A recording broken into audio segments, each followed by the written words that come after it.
Previously on the seventh day. The progress of research in history, archaeology, ancient languages, and anthropology has yielded information that has been hidden for many centuries. And this provides us with important new insights into the meaning of our lives.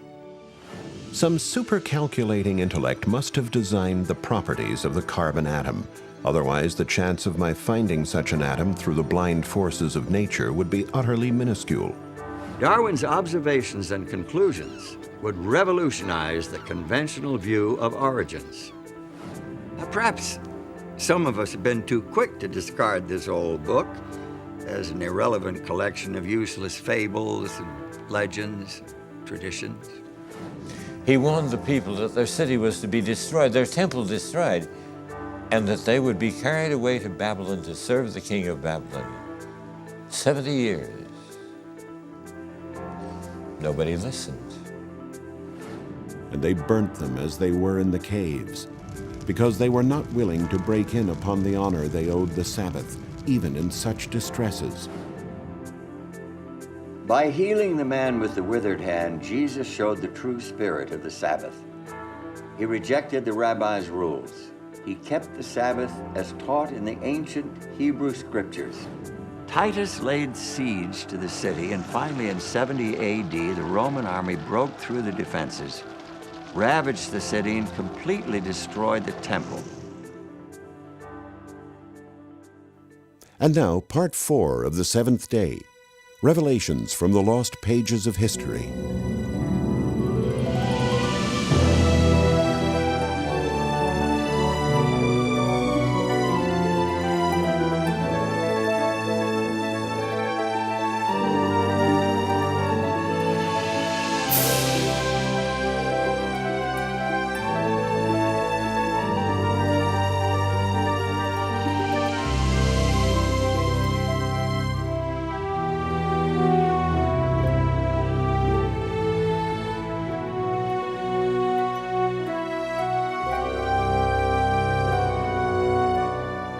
About 95 or 100 AD, a change was made in the synagogue service. The middle part of the service is known as the standing prayer, the Amidah, or the 18 benedictions, consisting of 18 short prayers or blessings of God, Thanksgiving blessings. All 18 are recited on weekdays, on Sabbaths only 7. But at this time, an additional one was added. It's known in Hebrew as the Birkat Hamanim, the blessing concerning the heretics, but it's not really a blessing. May the apostates have no hope. May the dominion of wickedness be speedily uprooted in our day. May the Nazarenes and the heretics quickly perish and not be inscribed together with the righteous. Blessed art thou, the eternal our God, who crushes the wicked. It smoked out the Christians because anyone could be asked to lead out in the recitation of this. Anybody, or everybody was supposed to say Amen at the end of each one.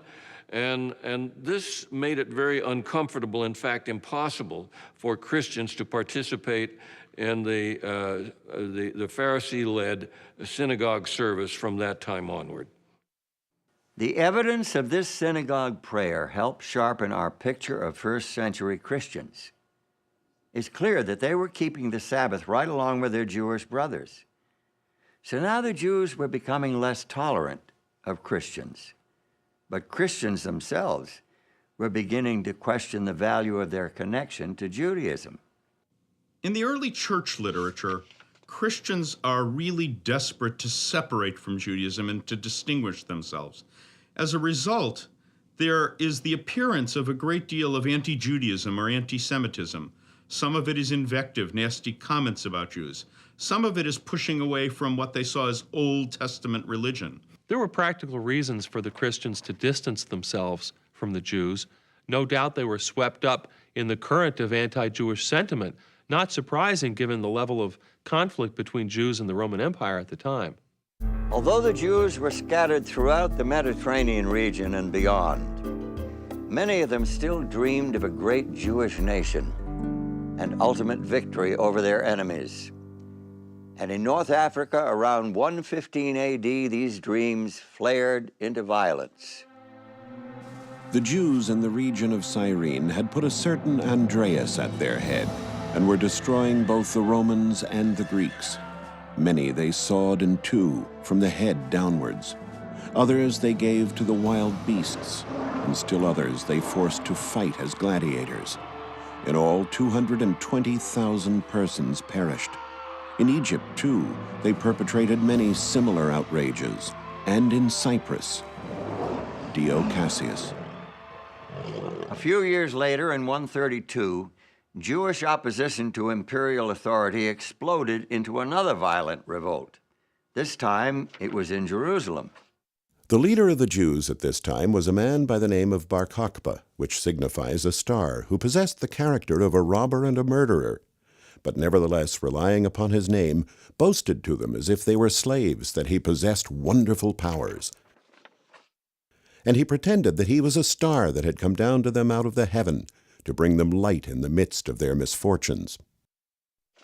Our ancient sources give us two reasons for the Bar Kokhba uprising. First, a prohibition by the Roman Emperor Hadrian, a prohibition against circumcision. Jews would no longer be allowed to practice circumcision. Second, the decision by the Emperor Hadrian to rebuild Jerusalem as a pagan city, the city of Aelia Capitolina. Imperial forces finally crushed the rebellion in 135. Hadrian banned Jews from Jerusalem and prohibited Sabbath keeping and other Jewish rites of religion. So there was strong anti-Jewish sentiment throughout the Roman Empire. Jews were the enemy. Christians didn't want to be associated with the Jews and thought of as the enemy. And the easy way to disassociate themselves was to renounce the Sabbath, which was a mark of Jewishness. So where and when did Christians first begin to observe an alternate day of worship? The lost pages of history lead us in a surprising direction. Alexandria, Egypt, founded in 332 BC by Alexander the Great, one of the world's great centers of literature, science, and commerce, a melting pot of religious ideas and classical philosophy. There is solid evidence that Christians in Alexandria were the first to replace Sabbath observance with first day, that is Sunday, worship. This began shortly before 120 AD.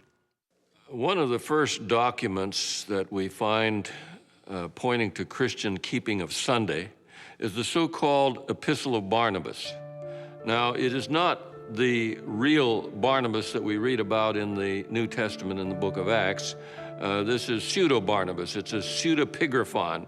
It's falsely attributed to him. But it was written apparently by somebody in Alexandria in Egypt, where the tendency was to spiritualize everything. And that's what this Epistle of Barnabas does. It doesn't take anything literally. Barnabas believes that the Hebrew Scriptures is a gift to those who truly understand it, but he thinks the ones who understand it will not take it literally, but will understand it in a metaphorical or spiritual sense. And he rested on the seventh day. This meaneth, when his Son, coming again, shall destroy the time of the wicked man, and judge the ungodly, and change the sun and the moon and the stars, then shall he truly rest on the seventh day. Barnabas claims that he and his followers are observing the eighth day of the week, the day after the Sabbath, obviously Sunday. He condemns Judaism and everything associated with it, including observance of the seventh-day Sabbath. The Barnabas letter is the first evidence of Sunday being promoted as the Christian day of worship. But to find the real heart of the pro-Sunday movement, we have to shift our focus from Alexandria westward to the heart of the Roman Empire. It is in ancient Rome that we find the first description of early Christian Sunday keeping. It comes from Justin Martyr, a convert to the new faith. But Sunday is the day on which we all hold our common assembly, because it is the first day on which God, having wrought a change in the darkness and matter, made the world. And Jesus Christ, our Savior, on the same day, rose from the dead. early Christian Sunday keepers needed a theological justification for keeping the first day of the week, and they found it in linking the first day to the first day of creation. In doing that, they were denying the authority of Christ, who declared himself to be Lord of the Sabbath, the seventh day of creation week. For in 6 days the Lord made heaven and earth, the sea, and all that in them is, and rested the seventh day. Wherefore the Lord blessed the Sabbath day and hallowed it. We have reached a critical defining moment in our story. By isolating the weekly holy day from its biblical roots, church leaders cut off the Sabbath from its source of spiritual meaning. It would become a hollow formality, a political hot potato, a test of authority, and a pawn in a centuries-long power struggle. Sunday was an attractive replacement for Sabbath because Sunday was beginning to draw to itself a certain amount of aura because of new developments in the pagan religion that made Sunday the day of worshiping the sun and thinking of the sun. I suppose it was inevitable that elements of pagan worship would find their way into Christianity. Christians were, after all, a small minority in a distinctly pagan world, a world that worshiped mythical gods, dead emperors, and the invincible sun.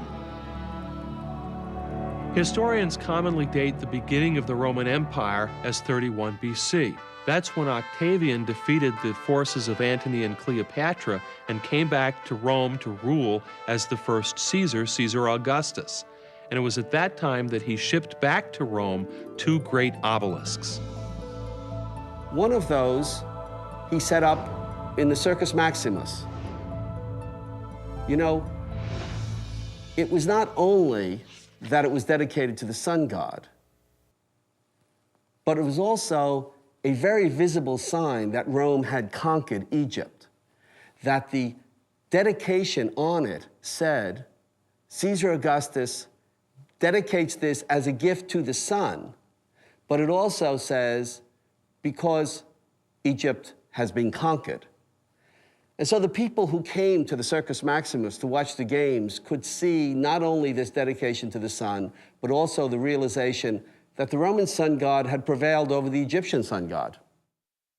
Reports from the mid-1st century provide additional evidence of the popularity of sun worship. The notorious Emperor Nero commissioned a sculptor to create a statue nearly 115 feet tall, topped with a likeness of his own head in the style of the sun god. When Vespasian built his great amphitheater, which we call today the Colosseum, he took that enormous colossus is the ancient word for statue, that enormous colossus of Nero, changed the features on the face, and dedicated it to the sun god. Emperor Elagabalus was so devoted to his eastern sun god that he took the deity's name. He brought his god in the form of a black meteorite all the way from Syria to Rome and adopted an Eastern lifestyle. The sun was worshipped at Emesa under the name Elagabalus, and under the form of a black conical stone, which, as it was universally believed, had fallen from heaven on that sacred place. In a solemn procession through the streets of Rome, the way was strewn with gold dust. The black stone, set in precious gems, was placed in a chariot drawn by 6 milk-white horses. The pious emperor held the reins. Elagabalus, corrupted by his youth, his country, his fortune, abandoned himself to the grossest pleasures with ungoverned fury. And so his Eastern dress and his Eastern orgies and his Eastern behavior brought Elagabalus to grief after 4 years. And even though his god was sent back, the black stone was shipped back to Syria, that sun worship continued. Is he in hell? Is Davy in hell? Do you remember? We had a date. We are here today to refute the dangerous teachings of Edward Fudge. You should all be ashamed. We feel that now might be a good time for a change. Folks are partial to the truth that they've already got. I am proud of you. But one thing I do know, if the Bible says it, it's true, even if the whole world is against it.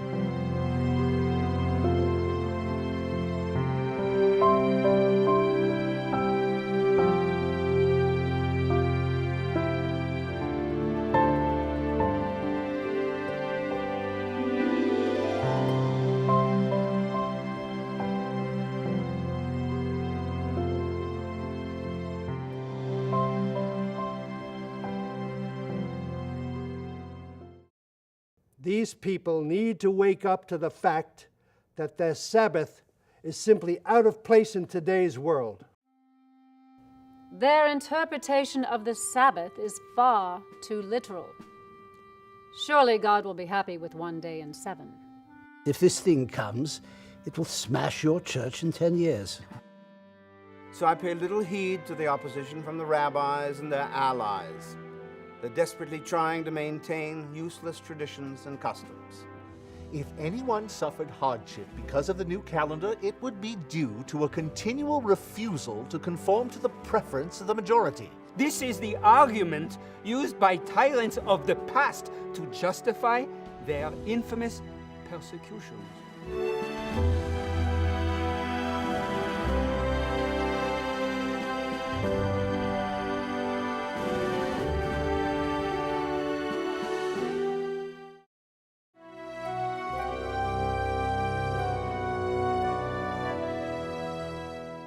The ancient historian Plutarch reports how the Roman general Pompey went to the eastern Mediterranean to deal with a problem of pirates attacking commercial shipping. This is about 50 BC. Well, he conquered the pirates, captured them, brought them back to Rome. Turns out the pirates were worshippers of Mithras, the sun god. And from those pirates, the worship of Mithras became very popular in Rome, especially among the military. I think that Roman military men would find Mithras a particularly attractive divinity. He was a warrior himself, fighting for the forces of good.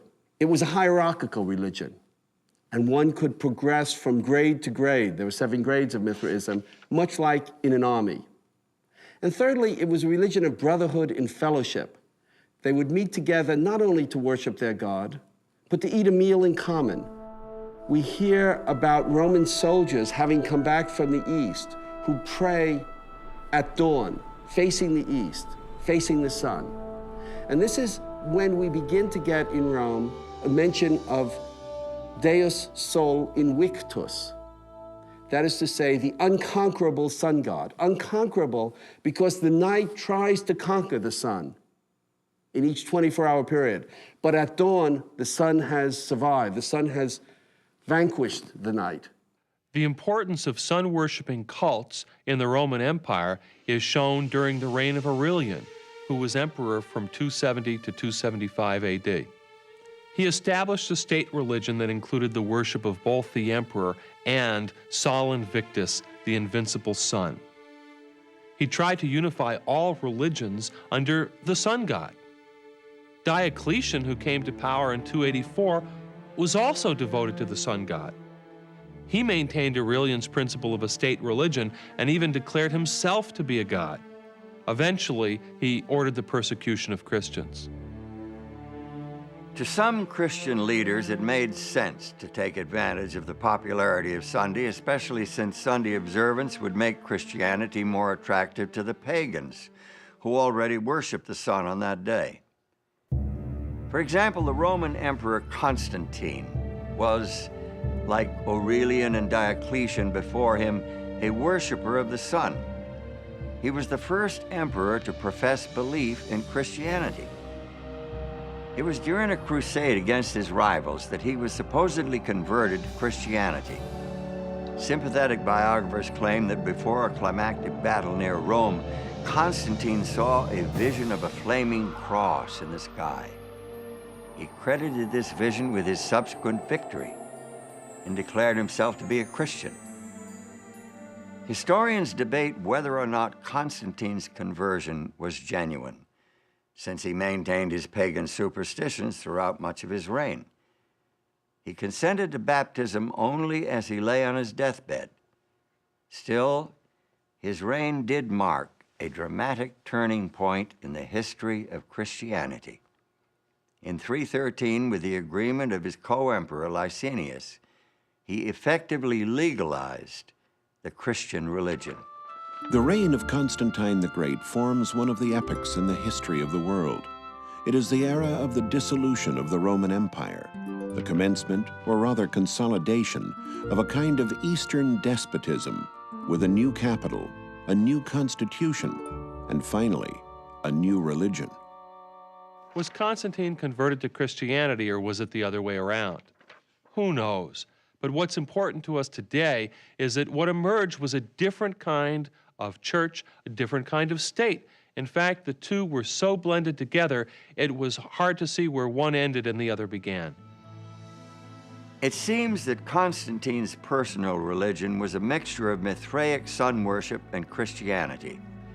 According to his Christian biographer, Eusebius, he taught all his armies to zealously honor the Lord's Day, Sunday, referring to it as the day of light and of the sun, distinctly pagan terminology.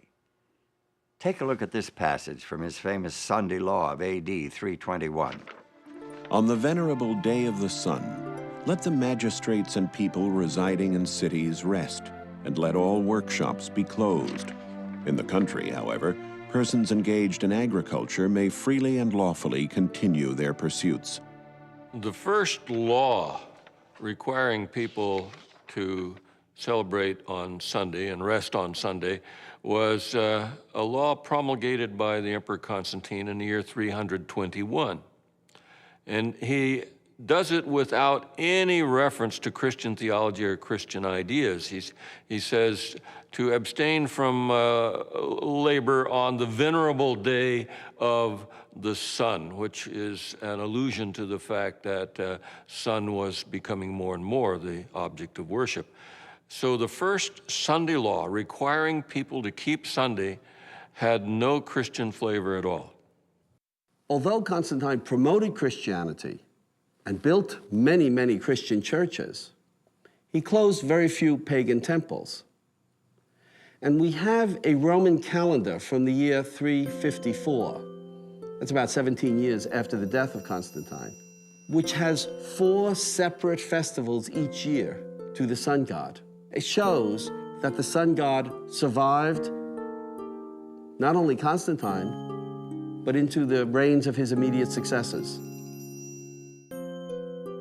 Did Constantine's Sunday law settle the Saturday-Sunday issue?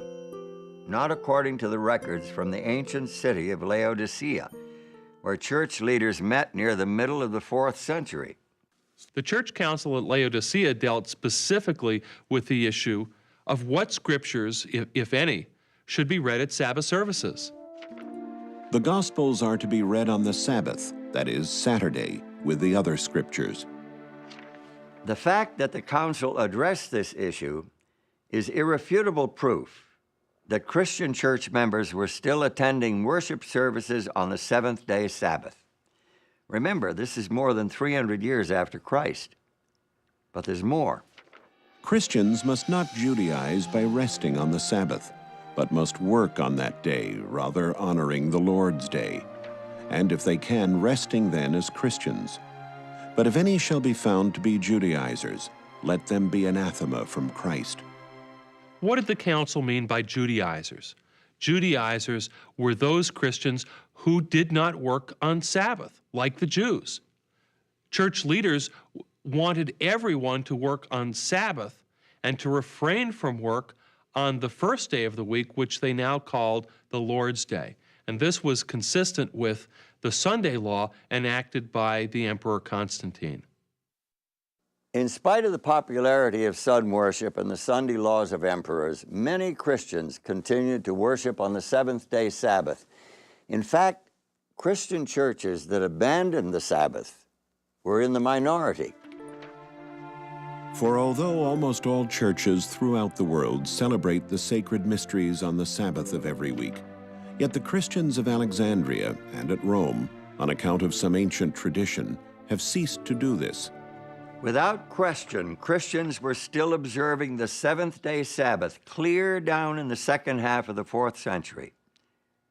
In spite of theological arguments, anti-Jewish prejudice, and the decree of an emperor, the Sabbath of the Creator was not dead. The succeeding centuries saw the Sabbath at the heart of controversy between popes and patriarchs. The weekly day of rest and worship became a test of church authority and a sign of submission to the sovereignty of a new kind of religious government. It became a major cause of the great rift that divided the Christian church for 900 years. Next time on the seventh day, I am Patrick, a sinner most unlearned, the least of all the faithful, and utterly despised by many. Then I took to flight, and I left the man with whom I had stayed for 6 years. Columba and his fellow missionaries firmly planted the Christian religion in Scotland. Their converts resisted the growing influence of Rome, which promoted Sunday as the day of worship. When Margaret first came to Scotland, she was dissatisfied with Sunday observance as she found it. She found that lay people tended to carry on their menial labors on Sunday. The Sabbath to Sunday change became a mark of Roman Catholic or papal authority.